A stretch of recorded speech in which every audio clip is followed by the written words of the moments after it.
Welcome back to another episode of Block Recap. Today, we are diving into something that sounds like it is straight out of a spy movie: confidential transfers in crypto. Now, before you think this is just another buzzword in crypto, stick with me, because what we are talking about today could fundamentally change how money moves, especially within institutions and corporations. So, let's start with a simple question. When you send money through your bank app, does everyone in the world get to see exactly how much you sent and to whom? Of course not. That would be insane, right? But here is the thing: in the crypto world, that is exactly what happens. Every Bitcoin, Ethereum, or Solana transaction, or any public blockchain transaction, it is all there on ledger for everyone to see. Your wallet address, the amount, the recipient, everything except your name in the public. Imagine if every time you paid for coffee, bought groceries, or sent money to your cousin, the entire neighborhood could see exactly how much you spent. That is essentially how most cryptocurrencies work today. And that is where confidential transfers come in. Think of confidential transfers as the crypto equivalent of closing your curtains. You can still prove that a legitimate transaction happened, but nobody can peek inside to see the details. But wait, how do you prove a transaction is legitimate without showing the details? This is where things get really clever, and we need to talk about zero knowledge proofs, or ZK proofs in short. It is a technical thing, so don't worry, I will make it simple. Imagine you are at a club with a bouncer.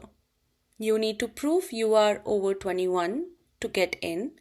With traditional methods, you would show your entire government ID, revealing your name, address, exact age, everything. But with ZK proof, you could somehow prove you are over 21 without revealing any other information. The bouncer gets the answer he needs but learns nothing else about you. That is exactly what zero knowledge proofs do for crypto transactions. They provide that the math checks out, that you have enough money to send, that you are not double spending without revealing the actual amounts or balances. Now, who is actually building this stuff? Well, Solana introduced something called Token 2022 in early 2024. This allows developers to create tokens with built-in privacy features. And here is what is interesting. It is not all or nothing. Unlike Bitcoin, where everything is public, or Monero, where everything is private, Solana lets you choose. You can have normal public transactions or opt for confidential ones when you need privacy. But Solana is not alone in this race.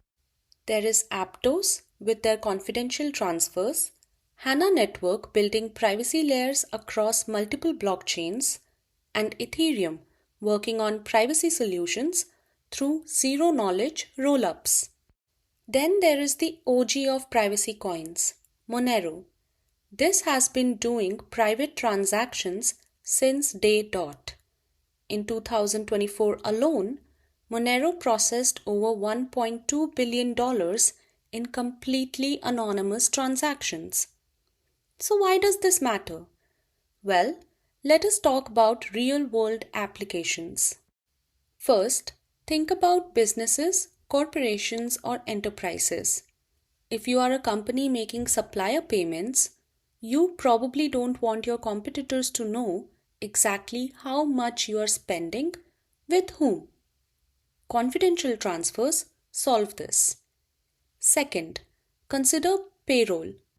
Companies like paying employees in stablecoins for faster, cheaper international transfers. But they definitely don't want everyone to know everyone's salary. Again, confidential transfers to rescue. And here is a big one: institutional investors. Major financial institutions are already exploring this. Reserve Bank, a Fortune 500 company, is planning to launch a bank-friendly stablecoin on Solana, specifically using these confidential transfer features. There is even talk about R3's Corda platform, which handles $10 billion in real-world assets like bonds and securities, partnering with Solana for private transactions.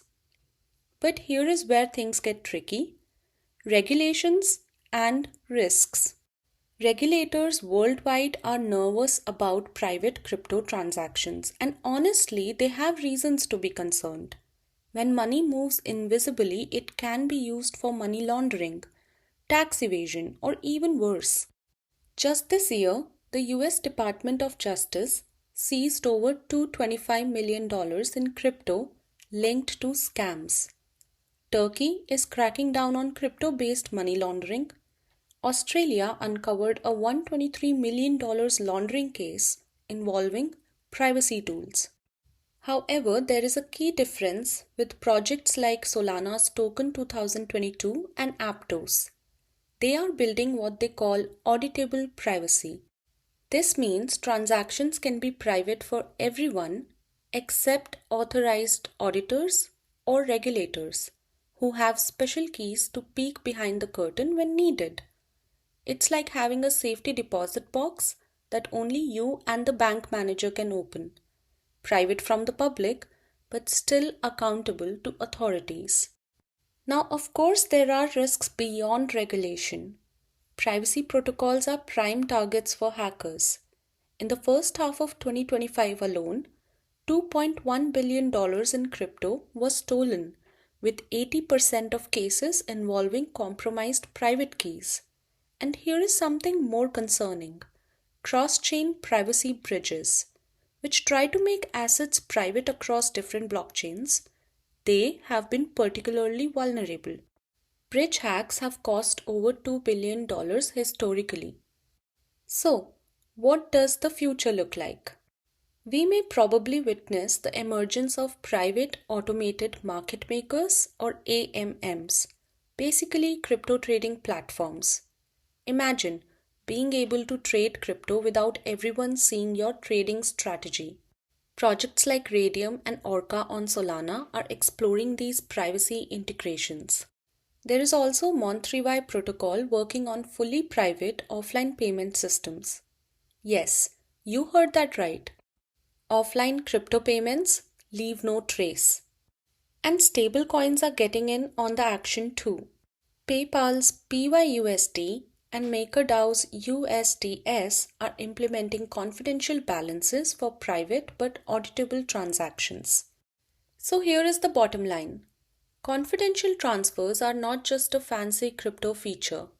They are potentially the missing piece that could make digital money truly competitive with traditional finance. The question is whether we can build privacy responsibly.